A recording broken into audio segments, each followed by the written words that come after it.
I am back. So, getting my drink because I'm thirsty.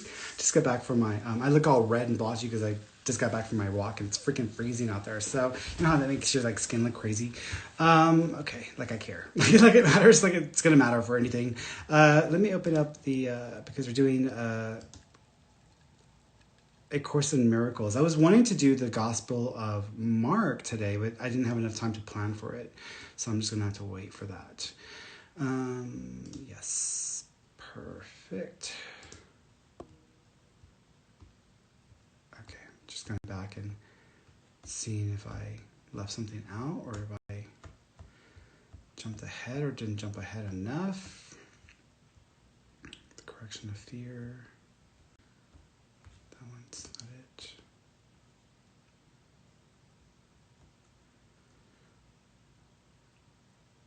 Yeah, I think that's it. Okay, so last time we left off, let me plug up my computer so it has power. last time on the runway. So last time we left off, I think we were on page 87, if I'm correct. So I think we were on page 87. And for those of you tuning in, this is our study group time. So I'm only doing study group and we're doing a Course in Miracles, completed and annotated edition. So if you're tuning in wanting a personal reading or wanting me to connect with the loved one in spirit, that was in the last hour before. So you'll have to come back Friday. So for those of you tuning in, this is study group only. So we're only doing a study group at this point. If you're on YouTube and Facebook, by the way, guys, remember, y'all might get hit by some trolls who try to message y'all. But everything that we talk about is topical. So it's based on the subject matter of the book and what we're discussing here. No exceptions. Sorry, guys. So, all right. So I believe we were on page 87, if I'm correct, because I thought I made a note of it, and I think I didn't, so that's okay. So for those of you tuning in, this is a Course in Miracles complete and annotated edition. This is a book written by a woman. Her name is Helen Schumann. She was actually a psychotherapist or psychiatrist for a clinical system, and she was originally Jewish, and then she converted to Catholicism, and then she just converted to atheism, and became an atheist. And one night when she was journaling, she began to have this desire to write down stuff in her journal. Not only that, she was having dreams leading up to that, and then she just finally got into it. So the book is basically a conversation between her and Jesus, is what she says. So when she's discussing stuff, etc., she's sharing what she's getting, but then she's also sharing what she's getting from Jesus in her mind. So most of the information is about rising up and ascension and taking control of your life and how to do it, understanding the spiritual, metaphysical forces at play when dealing with that. And there's a lot of psychology in the conversation or in the discussion, which would make sense because she was a psychiatrist. And that's something that I've learned from my channeling experiences, where when I channel, whatever's easily available to them, they will use that to their advantage. So they will utilize certain things. For example, when I channel Aja, because I grew up watching Star Trek, all of them, and I'm very techno babble is how I am. So they tend to utilize a lot of those ways of expressing and communicating and discussing things, even though I personally don't really use verbiage like that on a regular basis. So, but what I'm going to do is I'm going to read some of the passages, and then I'm going to stop at moments or key moments, and I'm going to discuss what that was about, or kind of break it down into a different way of grasping it. It's very complex, y'all. So don't get lost in it, because I'm going to come back. I'm going to loop back around and I'm going to break it down. So hey, everybody. If you guys want to ask me about the content or about the subject matter, feel free to go ahead and post your questions in the comment section. And as I go through the last part of this and I go through my conversation about it, I'll go back and look at y'all's questions to see what y'all are asking me about the book or about the information or just the topic at hand, okay? No personal readings, guys. So for those of you tuning in, that's not happening now. That was in the last hour before. All right, so I am on page 87. I think the last part of this was, if you think about it, you will realize that in both cases, the will and behavior are out of accord, resulting in a situation in which you are doing what you do not will. This arouses a sense of coercion which usually produces rage. The anger then invades the mind, and projection in the wrong sense becomes likely. Depression or anxiety is a virtual certainty. Let me go back over that because that's a bit complex, and I want to really break that one down because that's important. If you think about it, you will realize that in both cases, the will and the behavior are out of accord, resulting in a situation in which you are doing what you do not will. This arouses a sense of coercion, which usually produces rage. Okay, so here's an example of this. So let's say someone is in a relationship and they want the relationship to be long-lasting. They want the person to be this idealized version of who they think they should be, and they want to have an experience of happiness with the relationship. But it's not a happy relationship. This person is not who they ideally would the person would want them to be. And on top of that, there's really nothing being produced that feels significant or important. So what tends to happen at that point is, even though the person is intending or desires this kind of experience, but all of their actions, all of their thought processes, all of their entire mindset and state of being is in a reactive mode to the relationship and is in a proactive mode to changing the circumstances of the relationship, thereby affirming the relationship as it is. So there's two separate issues happening there.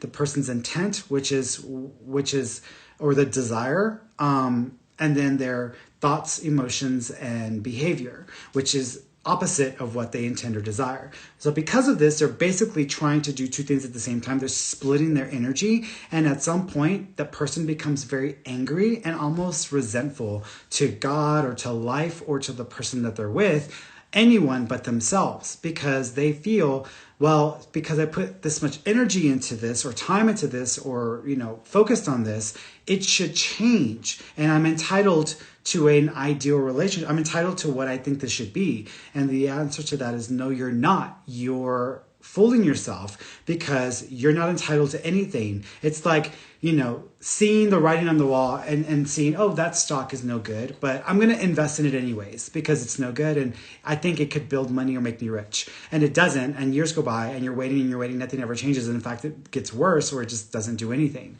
Then the person's like mad at the stock market, or they're mad at stocks, or they're mad at life, or they're mad at God, but they're not mad at themselves because they spent energy pouring themselves into something that was never going to bring about what they wanted to begin with. And so they become angry and they start to become reactive in that way. But they tend to focus on everybody else but themselves first. As soon as they come to realize that this is what it is and this is a reality of the situation, that's when depression, that's when anxiety become a part of the experience as well. Because it's not happening. So there's a big chance that you're just basically wasting your time, and anxiety because you're trying to control the situation and you desire to want to change it. Number 8 here, remember that whenever there is fear, it is because you have not made up your mind. Your will is split, which is what I said, and your behavior inevitably becomes erratic. Correcting at the behavioral level can shift the error from the first type to the second, but will not obliterate the fear. It is possible to reach a state in which you bring your will under my guidance without much conscious effort, but this implies the kind of habit pattern which you have not developed dependably as yet. In other words, what is being said here in this specific example is that, let me go back up because I want to read that first part. Fear. Yes, fear. So many times the person, let's use the same person as the example. They're stuck in that relationship. At this point, they've been stuck with this person in a relationship for 15, 20 years. And they're still like, they know that it's just not going to happen. But for 20 years, they've been practicing the effort and the state of being that supports this relationship being and existing and them experiencing it in a certain way. So to think about leaving or to change it, they become so acclimated, so used to it, that the idea of changing that willfully and going in a completely different direction seems very uncomfortable, as it forces people out of their comfort zone, essentially. And it would force this person out of their comfort zone because that's not what they're comfortable with. They're comfortable with this relationship as it is. They're not comfortable with an unknown. And when you're taking a risk and you're going out there, or you're trying something else or something new, that's an unknown. And there are no guarantees that that's going to yield anything either. But that's where you already are. There's nothing that's being yielded. So at that moment, there's a lot of fear that becomes a part of that process, and people don't want to walk away, don't want to leave, because they're stuck in their fear of what if that doesn't work either? What if that fails? What if, what if? But the what ifs are hypotheticals, and the relationship is real, it's there. And so they are giving into or submitting to fear. Now, what Jesus is saying here in this particular part of it is that, there are people who will, if someone submits to me or hands over the process, then I can help. But if that person is not used to doing so, then there's really less of a likelihood that that's going to be helpful to them either. Meaning that when someone develops authentic faith doesn't mean you go to the church every Sunday. Authentic faith doesn't mean you read the Bible every day in and out. Authentic faith doesn't mean you have Jesus bracelets and you have a Jesus shirt and you only go to Jesus concerts. Like, that's not authentic faith. That's occultism. That's being obsessed with an idea or with a culture. That's not having faith. Having faith is when you know your connection to source and to form or to God. You know your source, you know your connection, and you feel with all your being the existence of that connection. And even though in life you encounter experiences and situations that may be frightening, that may be completely out of your element, you feel a guidance inside of you that is pulling you, and you trust that, and you also trust that whatever happens, it's gonna work itself out, or you will do the best that you can, or something will be made to serve you in that. And then you move forward. That's faith. That's real faith. And not only that, that's a true faith, because that's allowing you to trust the unknown. And not only that, to trust in an unknown and give that over to a higher power, a power that we assume is in charge of everything. So there's a higher power there. There's a higher faith there. And you don't have to express it or show it or bling it. It just is. It's a part of your nature. It's a part of your being. So what Jesus is talking about here in this particular part of the conversation is there are people who will submit to me, but they don't have a habit or a history of doing so consciously or wholly. And so it doesn't really happen for them. In other words, if someone says, you know what, this isn't working for me, and I've been in this relationship for 20 years, and you know what, if I just go to church and I trust Jesus and I just give it over to Jesus, it's going to fix itself. And this person's going to get better, or they're going to change, or something will be done for me to benefit from this, as long as I hand it over to someone who apparently has more power. And that is the laziest, crappiest insult to God that you can make, because you're basically saying, here, God, I know I'm not really in the mood to deal with my issues and to be accountable to myself, so I'm just going to hand it over to you, just because it says it in this book that I should trust you, and I'm trusting you with this problem, but I don't really want to take any accountability for how I got myself to this point. That's what's happening in that moment. And so you have all these people who, again, they go to church every Sunday, they wear all the bracelets, they only go to the Jesus concerts, like they are obsessed with the idea of Jesus, but they are actually very, very, very bad followers and very bad examples of Christians in the ideal sense, because they're stuck on idea, they're stuck on the idol of the idea, not on the being or on the practice that is based in that.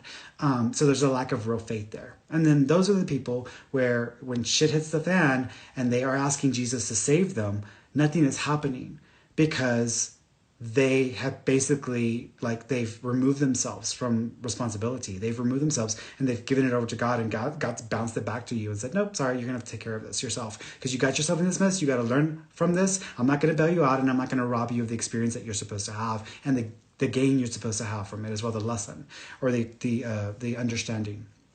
So that's what's happening out here. So Jesus is essentially saying, people, if they spent, 100% of their day, if they spend 95% of their day stressing out about this person in their life, or upset or angry or feeling heartbroken about this relationship, and then they want to give me a 5% of their day, oh yeah, let me fix it. No, you have to hopefully align yourself with that Christ energy, with that Christ beingness, because it elevates you in the process. This isn't you at the bottom and then you asking for a handout and then a big hand coming from the sky and giving you a handout. This is about you asking for a path to be provided that you can step into, that you can follow, and being given guidance and understanding. And then having the courage and the faith to step into that when it shows up. And most people don't catch that part. They're just waiting for an actual like angel to descend from the heavens with a get out of jail free card. And that just is not the way it works. So now there are miracles, and don't get me wrong, there are situations where there are instances that people may have something happen.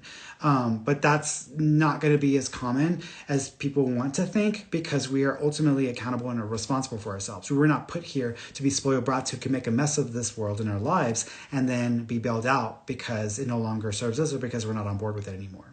We've been on board up to the point of making a mess of it. So what the hell is that about?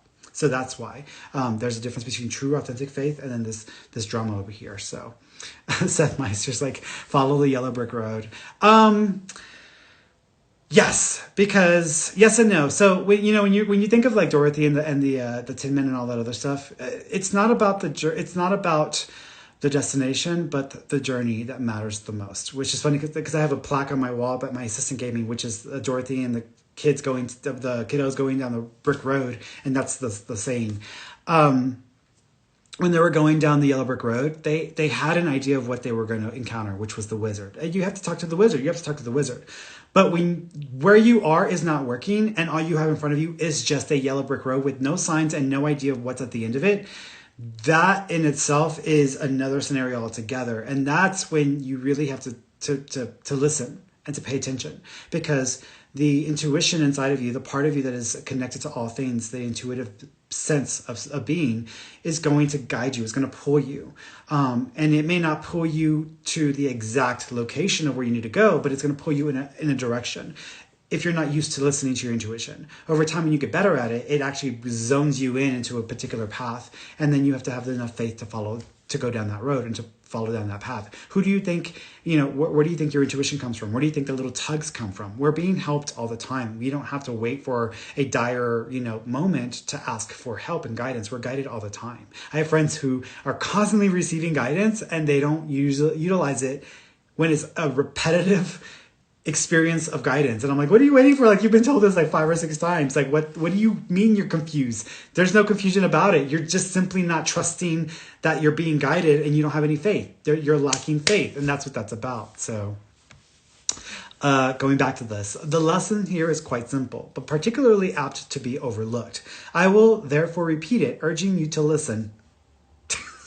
I love this book because I'll get on a roll and then it'll start to show itself up in the words that are about to show up. So I will therefore repeat it, urging you to listen. Only your mind can produce fear. It does so whenever it is conflicted in what it wills, thus producing inevitable strain, because willing and doing become discordant.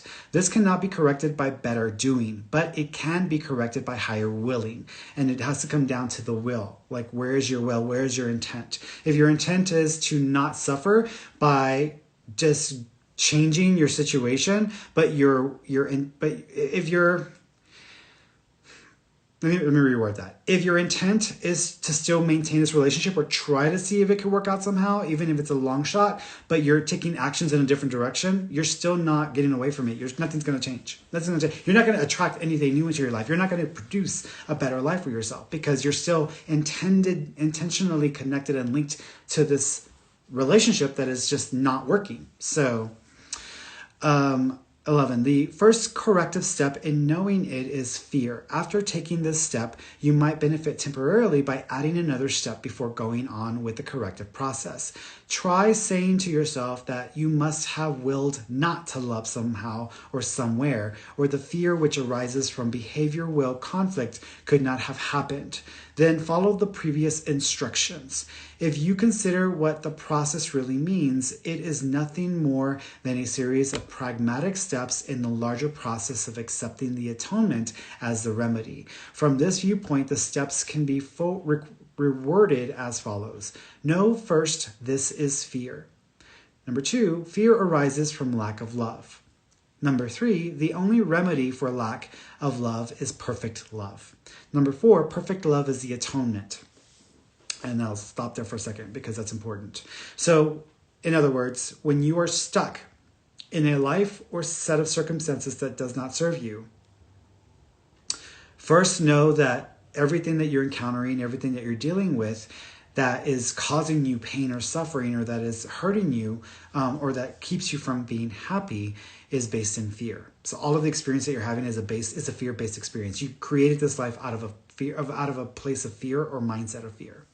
So know that this is fear. 2, fear arises from a lack of love. Look at your life and look at where you are receiving your nurturing energy from. Nurturing meaning that you're being fed with love, fed with attention, fed with support, fed with anything that's nurturing. So look at the environment around you. And if it doesn't feel like there's more fear and less love, then the circumstances or the individuals that you are surrounding yourself with, or you're involved with, that's part of the issue. And then the third part of it being the only remedy for lack of love is perfect love, which means at that point, you got to take a look at yourself and your life and how you fit into it. And if the life that you lived no longer serves you, maybe it's time to take some extreme measures or take some extreme steps in the direction of loving yourself.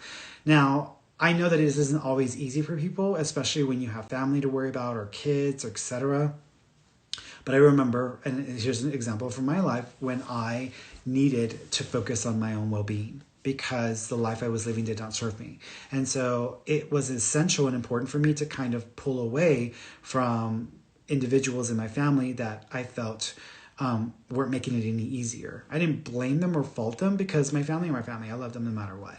But, when you grow up in a family and there's a mindset that becomes the norm, you kind of need to put some room between you and the norm and the family. And so for me, it was about pulling away and just kind of focusing on other things that I needed to do to nurture myself. And people did get offended, and people were hurt by that, and people felt like I shunned, or like I just kind of cast people out of my life. And it wasn't intentionally trying to hurt anybody or trying to say, you're not good enough for me, so you're not part of my life. No, I didn't approach it that way. I just literally stopped interacting with family and just stopped being as involved. And then I focused on other things. And so in the focusing of other things, I focused on trying to find a best way to love myself. Because if I was basing a lot of my experience on my interactions with people, what I'm getting from people, what I didn't get from people, then it was only going to be stuck in fear, and I was only going to produce more of the same. I needed to get into a different mindset. And sometimes being on your own or by yourself, or just distancing yourself for a while to kind of get in, to go within, is a good way to learn how to love yourself and live yourself the best way possible. And that's what I did. And I spent a lot of time learning to love myself. To this day, I don't compromise what's in my best interest at this point for what somebody else may want from me. Now, granted, I'm always learning. I'm always going to be learning. So there are times where I struggle with the decision, or I struggle with putting myself first or putting others first. Because there are times where people will make themselves out to be the victim, and they're not the victim. They are not the victim. I've got people always call me, right? I mean, if people want a booking with me, or they want to, talk to me, they can go on my website, book the appointment. And so I'll have people who go and they'll try to book, and they notice, oh crap, he's booked out for a bit, so I don't want to wait that long. But my pain is important. My pain is more. I am deserving of the world to make this right to me. So Ferny's got to be the person to make it right, because I trust him, or because he knows what he's talking about. And so they'll call, or they'll message, or sometimes they'll leave a message, and they'll say, hey,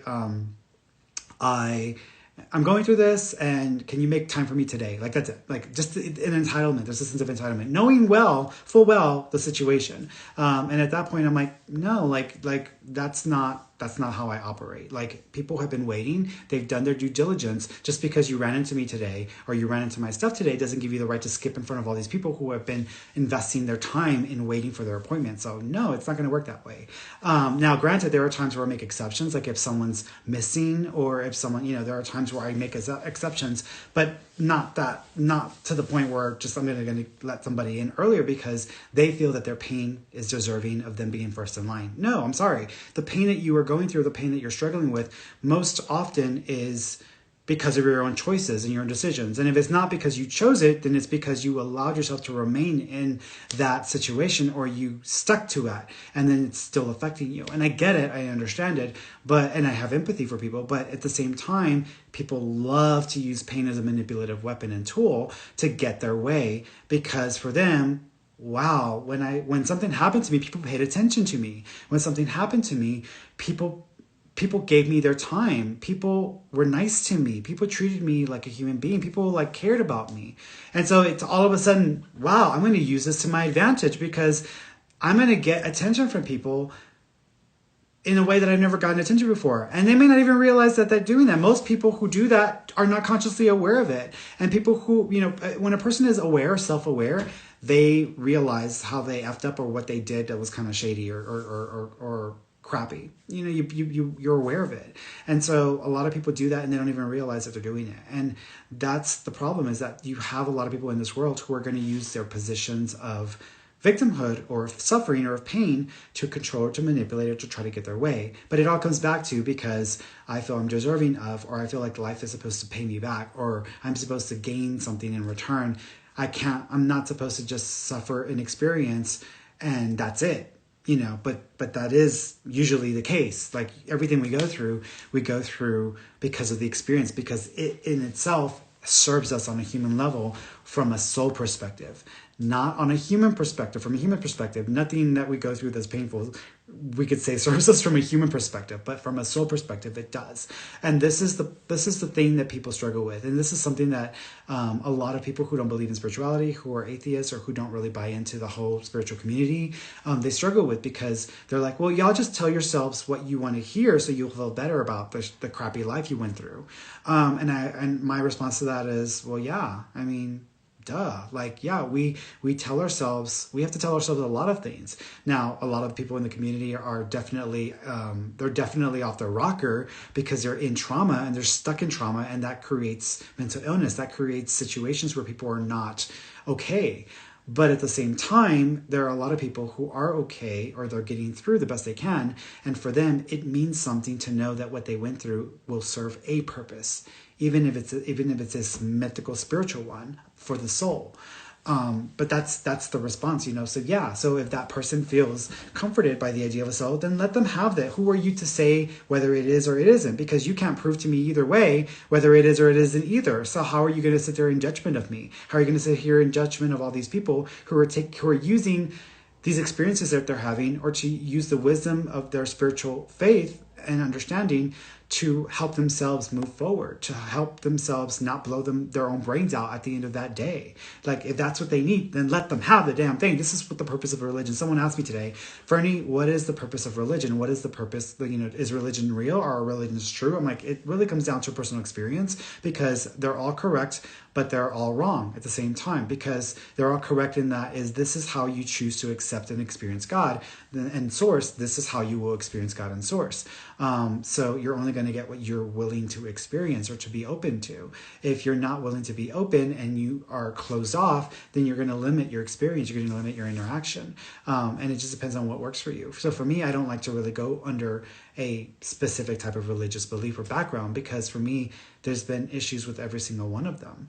And if I were going to follow a faith, I want to follow it where its sole intent is to help people understand themselves, help us to understand our connection to each other, help us to identify with something of this universe in grand form, and then to help us to be better people, happier people, and to reduce the suffering in this world by action and exemplification, not by thought. That's the kind of religion that I would follow. That's the one that I would create if I wanted to create one.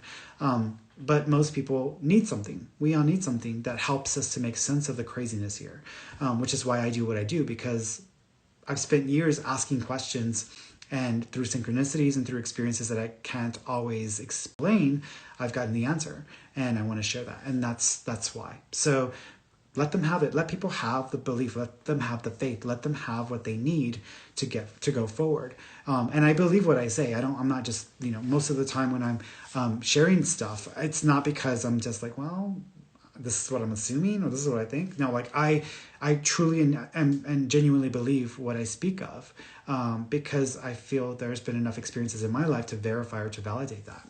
And I think that's important, that we have experiences that are going to affirm things for us or clarify things for us, because if we're going down a path that doesn't serve us, then my hope is that something is going to course correct me. Same thing for you. We would hope for that.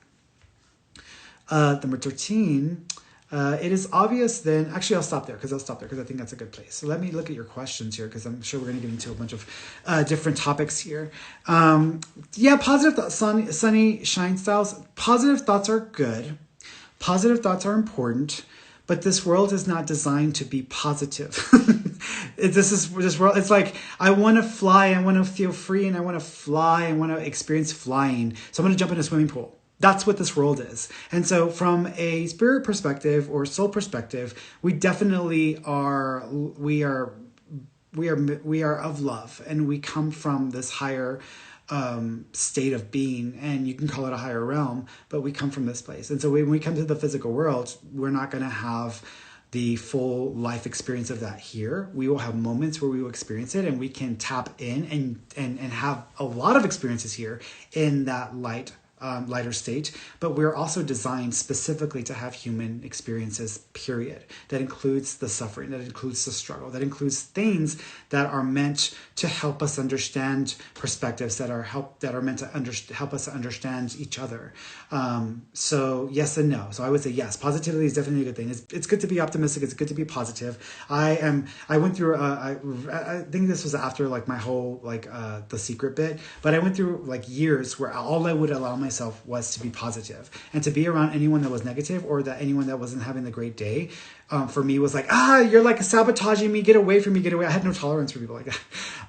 Now if someone's like that all the time, that's a different story, but if someone's just having like a day, it's okay, it's understandable, it's a human experience. So it's important, and I tell my sister this, like, the way you recover from suffering in any way, shape, or form is by accepting it first. Accept this experience, accept this moment, accept what you're going through, and then make peace with it. If you can fix it, or you need to fix it, then fix it. If you can't, then just make peace with it.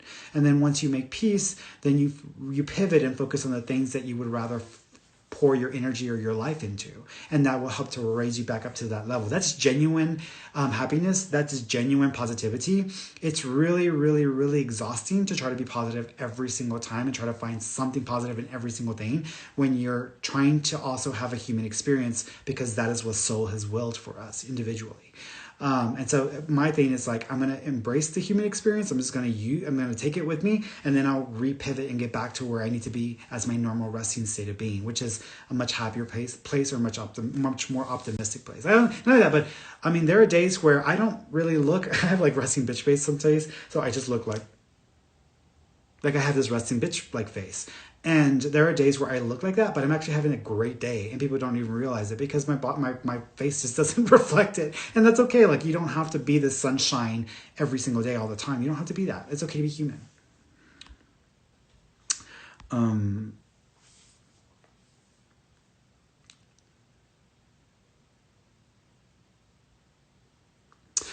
Sarah. So I believe religion serves a purpose to give people moral values and ethics to follow. It was created to keep people from debauchery and give them hope. It depends on the religion, because no ancient religion, or the primary ancient religions, were intentionally created. Christianity was not intentionally created. Jesus and his brothers, his brothers took over the religion after he died, or supposedly died. They were not setting out to create a new religion. They were just trying to spread the word. That's all they were doing. The idea of religion wasn't even, in fact, at that time, they felt that was like to think of something. It's almost like I'm trying to produce compassionate Christians. And so I created a group, and we do compassionate things every week, all the time, because we believe in the principles of being a compassionate Christian. But then all of a sudden, compassionate Christians, or CCs, become the norm. And then the traditional Christians, all of a sudden, there's like a division there. And then you have the compassionate Christians who are acting out of love or out of personal investment to help people. But then you have traditional Christianity, which is based around the norms that have been part of the culture of Christianity, mainstream Christianity, for so long. That's exactly what happened with the Jews and Christians.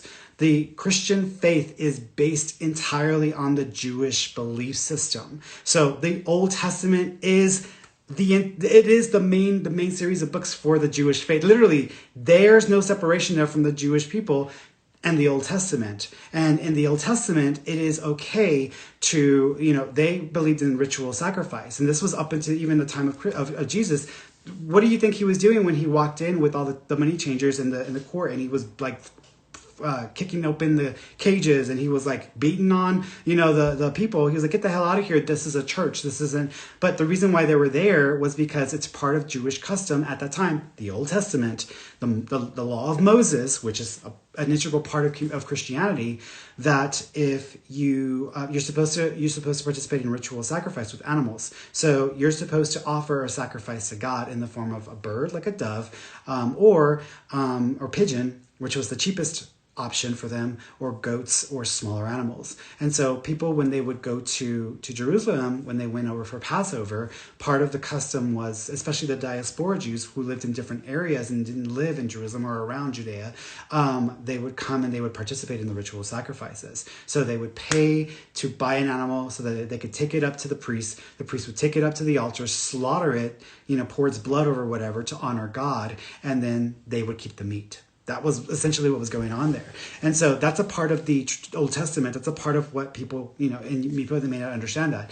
But the Old Testament, when you look at the history, the religious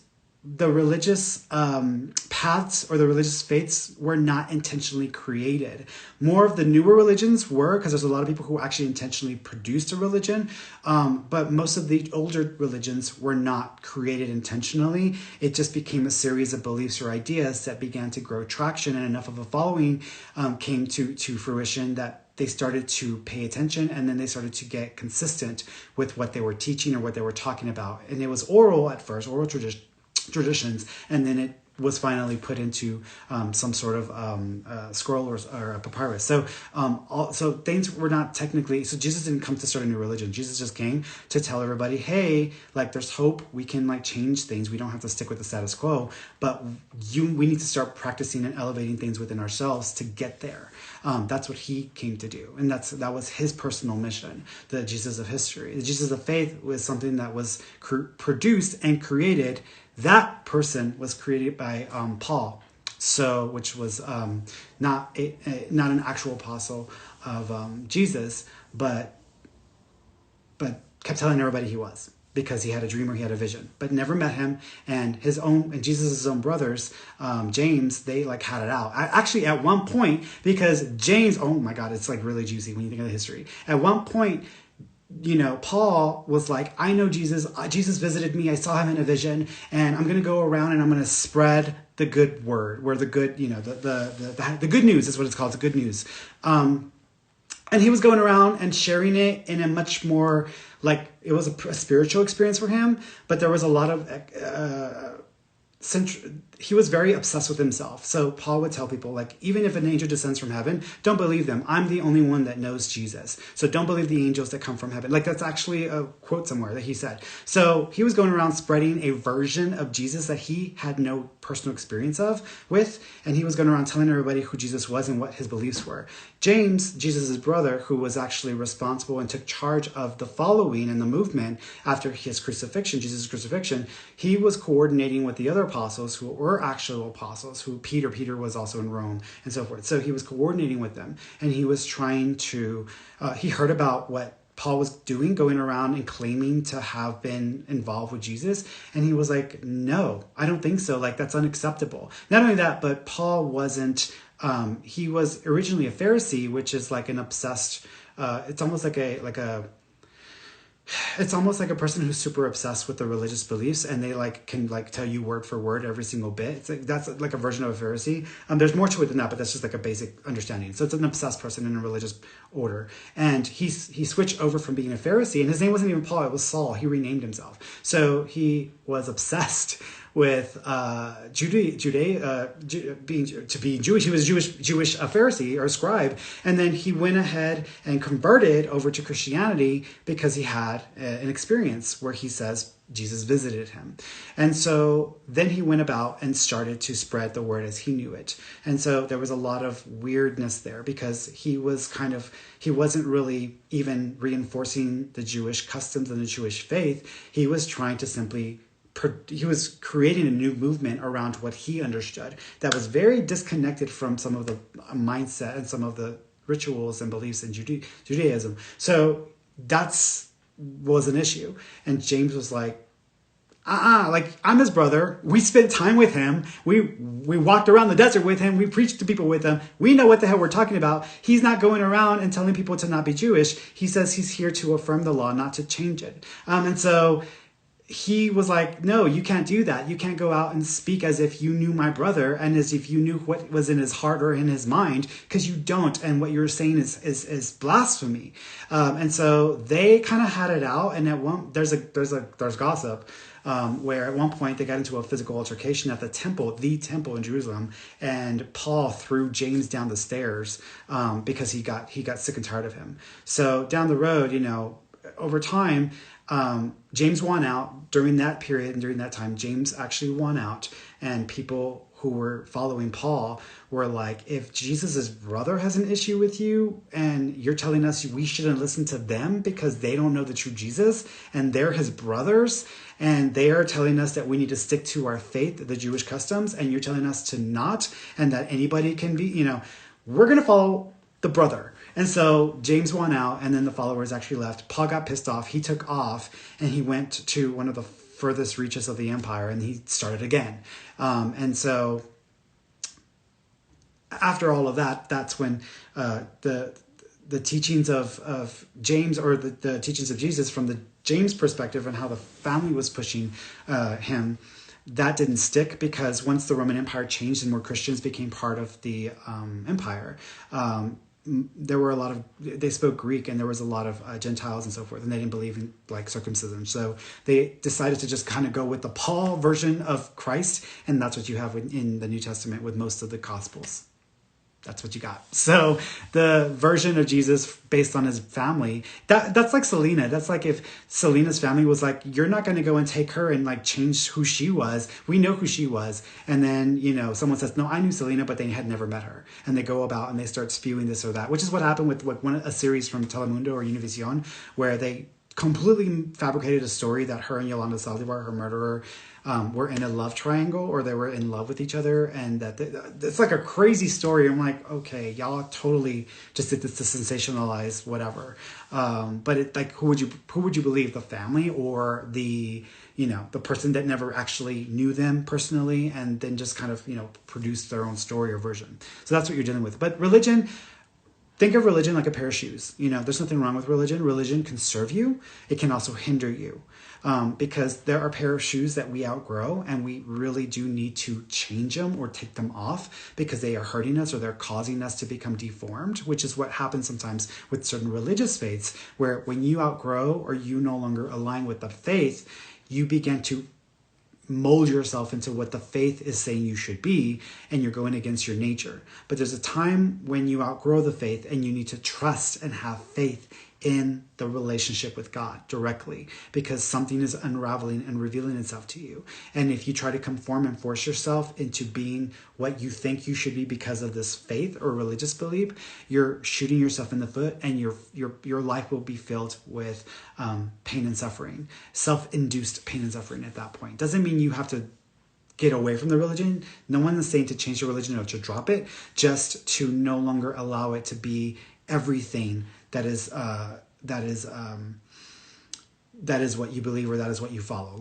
Go with what you're being drawn to. Because had I not done that, you wouldn't be seeing me today. I would be married to a woman in Houston with a buttload of kids, probably working at a factory. That's what I would be doing right now had I not followed this path, because that's what I thought was acceptable or okay. And near Houston, you live near Pasadena. That's what people do. They get married, they have kids, they live in Pasadena. So that's where I would be today had I not gone against the restrictions of my faith, the Catholic religion, and I trusted my intuition, and I trusted my relationship in directness with God. And honestly, and you say to keep people from debauchery and give them hope. Part of the law of Moses, we only know about the 10 Commandments, right? Read the books, because the part of the law of Moses is wherever they wandered, they were essentially supposed to kill every man, woman, and child in a area that they were going to settle in, and they were supposed to kill them, and then to burn the bodies, and then to completely destroy everything that those people produced. So even the houses, everything, the animals, everything. And then they can start there. That's in the law, in the books there. So yeah, it definitely is doing a good job about teaching ethics and values and keeping people from debauchery, because it made it okay to do that. And that's in the Old Testament, and we're not even talking about the New Testament. So, and most people who consider themselves Christians today are obsessed with the Old Testament, even though that's not a bulk of where most of their attention should be. They should be focused on Christ and like the knowledge and the information that was given at that time, because there is some truth in some of that, but you have to dig a little deeper.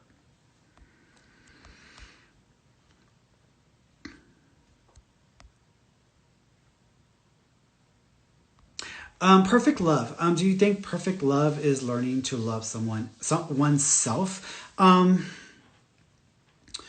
Yes and no, because when I love myself, I'm gaining from it, right? There's a gain for me. I'm the one that's benefiting from loving myself. So for me, there's a gain there. When I love others and I expect nothing in return, that's a pure form of love. That's, in my opinion, the highest form of love, because in loving others, as much as you love yourself, you're also loving yourself in the process. In fact, you don't really need to love yourself as much when you're loving so purely to the world or to others, because it comes back and you feel the love anyways. You feel it. That is the sacrifice of God. God surrendered itself to love all that it was in individuation, in individual form. And so then we have us. All of us exist because we're individuations and singular forms of God.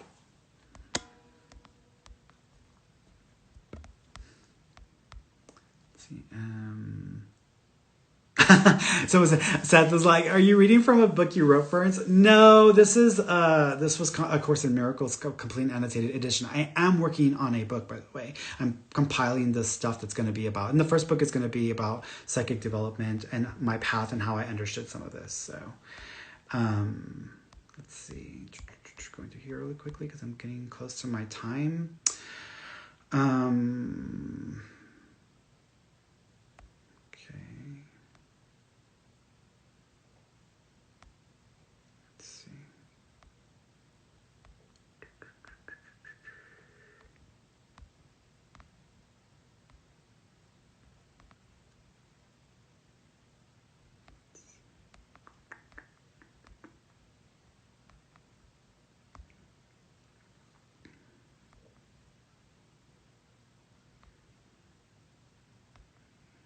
So I don't know the question. Arlie's like, so weird. After the talk with you, I felt extremely heavy vibe. I'm not sure what you're talking about.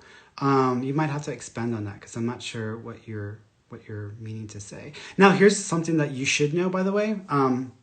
People who are psychics, or not psychics like in a professional way, but people who are a lot more sensitive, they describe having experiences around me that they don't understand.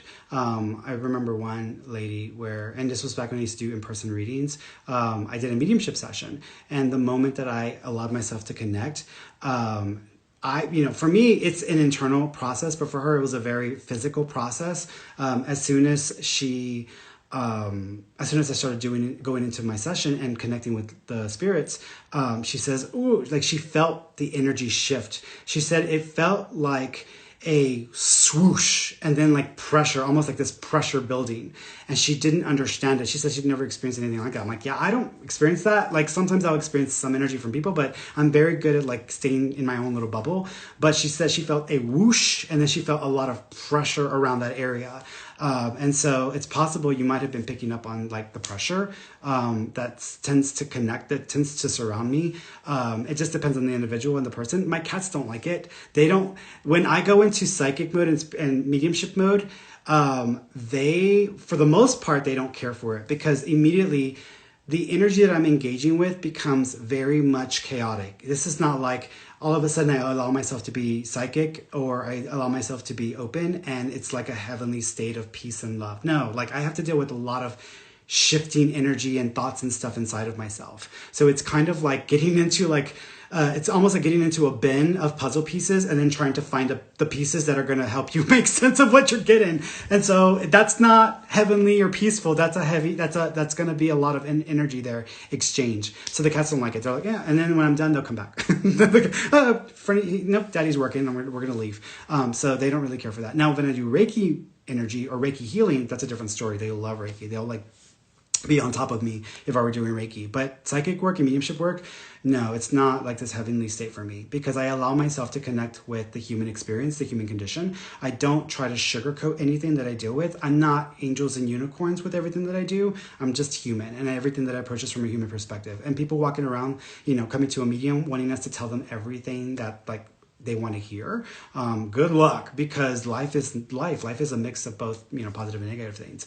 And so people, I need to connect with the human experience, and to do that I have to open myself up to energy on various spectrums, and it's not all love and light in the higher realms. So that's just part of my game, part of my process. I'm not going to be able to tune into death and someone's murder if I'm thinking about pure love and pure angel energy. Like, that's not going to happen. You have to lower your energy in a different spectrum to get to that point. And I give myself permission to do that. So, okay, that's enough for that. Let me go over here really quickly before I get off. Let's see.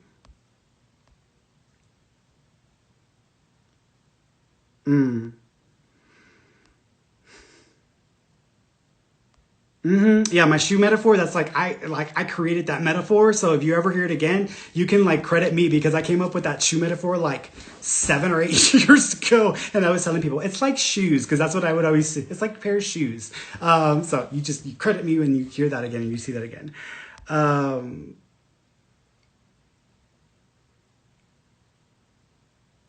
Yeah. See, Sarah's like, my father's from Iran. They sacrificed a goat when he visited there, and my sisters many years ago. Shocker for my sisters. Yeah, a lot of people don't realize the religions. Like the Old Testament is essentially the basis for the Jewish faith. It's basis for Christianity, and it is the basis for what is it, the Quran? So it's the basis of a lot of these books. So some of these holidays that people celebrate, that's like, oh, they think it's just a Christian holiday or it's Christ. Like they were celebrating it. They were celebrating it in a different religion as well, but they were dealing with it in a different way. Or they celebrate it in a different way, or they see it in a different way. So Muslims, they don't see Jesus as like this, like evil, like Jesus is not their enemy. In fact, Jesus is one of the revered prophets, and they believe that there are going to be 2 messiahs, which is actually the old Jewish belief. The original Jewish belief, history lesson, the original Jewish belief or the idea is that there were going to be 2 saviors or 2 messiahs. They didn't even call them messiahs, they call them the anointed ones. The word savior, messiah started to kind of become what it was. Jesus' last name is not Christ. That is a title that he was given that's based on the idea of being the anointed one. So there were supposed to be 2 messiahs or 2 people that were going to come and help either rescue or bail out or save the Jewish people from their suffering and from all of that they were dealing with. And so there were during that time, messiahs were like taxi drivers. I mean, there were literally so many of them that showed up that said, I am the Messiah, or I am the Messiah, or I'm the Messiah. And they were more successful at it than Jesus in many instances. Paul, John the Baptist. John the Baptist was a much more successful preacher than Jesus ever was, because John the Baptist had been doing it for some time. He also had a much larger following. And in fact, based on the historical evidence or the documentation, Jesus was a follower. He was more he was following along with Paul for a while until he learned his own way, or he got his own way from that. But John the Baptist, so he was following John. So John was much more successful at being a preacher, and he would have been much more, it would have been easier for him to say, I am the Messiah, or I am the one to save. And people would have accepted that because he was very well known in that area, in that region. Jesus was not. Jesus only had a small following in comparison to some of these other people. I mean, some of these other people had armies. They built up armies around them of people who were slaughtered by the Romans. So a lot of people were showing up at that time and calling themselves Messiah, but there were supposed to be 2. One that would be the warrior, and one that would be the healer or the sage, right? So there were supposed to be 2. And both of them together would bring about the kingdom of heaven, or the return of the kingdom of David. For Muslims, Jesus is one of the two. There's another one that they're waiting for, but Jesus is the one of the two. So they believe that. People don't understand that. So there's a lot of things that they are very much in loving honor of when it comes to Jesus and the version of Jesus that they know based on what they have in their text and so forth. And in the Jewish faith, they never really took Jesus at face value because the Messiah was never supposed to die. It was actually not, the Messiah was never supposed to die. The Messiah was supposed to stay and usher in the kingdom of David. Jesus didn't usher in the kingdom of David and he died. So by their law and their beliefs and customs, he wasn't the Messiah. So he failed at the job he was supposed to have. And in fact, most people were giving him that title. He wasn't even giving it himself. He just was whatever. That's what y'all think. But I'm here to help you with this. So he was more focused on his personal mission. People were plugging him in and trying to make him and turn him into the Messiah, which is eventually what they did, which is why we have Christianity. But back then, he was just trying to help to change the situation. And so because he essentially did not usher in the kingdom of David, it's, that area remained a mess. And then on top of that, he died. And then on top of and so by default, based on the Jewish custom, he wasn't the Messiah. But they still honor him. They hold him as a prophet, or they think of him as a holy person as well, but they just don't follow into it as much. So, I think I'm almost done here. Let me go through here real quick.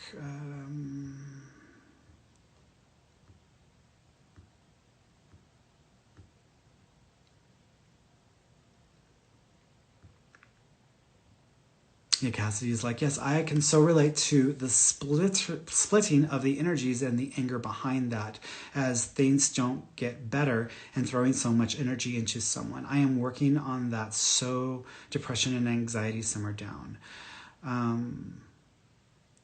Yeah, it really is it's work. It's work. That's the real work. And I always tell people, you need to stop worrying about making your boyfriend happy and you need to do some work because that's not gonna be the source of your happiness, But can you tell me, is he thinking about me? Who gives a damn if he's thinking about you? Worry about yourself, girl. You're the one that's unhappy. He's not thinking about whether you're happy or not or trying to find ways to make you happy. You're struggling with it. You're the one suffering. So focus on you. Do something with yourself to bring about the happiness. So I have the faith and belief that God will always provide and handle crisis in my life. Yet I feel like I can somehow fix and control the struggle of people I love, and it hurts so bad when I can't. It's one thing to offer guidance to people or to try to help people, but many times people are not prepared or ready for the guidance that they're receiving or ready to act on it, and so nothing will change, and you would have gone through all that song and dance and served no purpose when you could have served someone who was willing to make the change. And so it's important that we just focus on the people who are ready or asking for it versus the people we think need it or should change. Mm-hmm.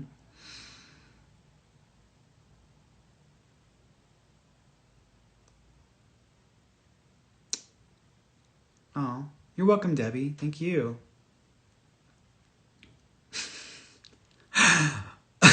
Jesse's like, well, you're ridiculously handsome.